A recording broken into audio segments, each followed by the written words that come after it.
حکایت من حکایت کسیه که عاشق دریا بود اما قایق نداشت. میفهمی که چی میگم؟ از دریا نترسانم که من در قلب تو جان میدم. کارما چیه دوست من؟ خودم به وقتش میگیرم جرت میدم. یکم صبر داشته باش قربونت برم. بلم کن بابا. مشتی من با قیافت، با پولت، ماشینت، ویلات، با لباسای تنت، با اینا تحت تاثیر قرار نمیگیرم. من با شخصیتت تحت تاثیر قرار میگیرم. خودتو درست کن. اومدن بلد نبودی قربونت برم، وگرنه من واسه اومدنت کم دعا نکردم. میخوای باز بسوزم،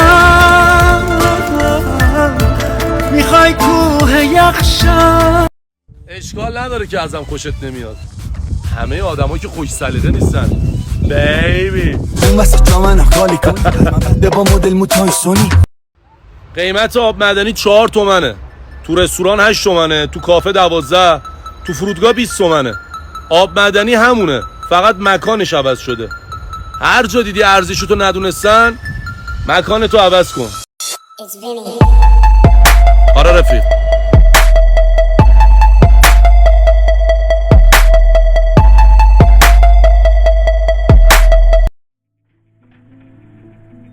میخوام به بعضیام پیشنهاد بدم، بگم افتخار میدین دیگه با هم رفیق نباشیم؟ یا علی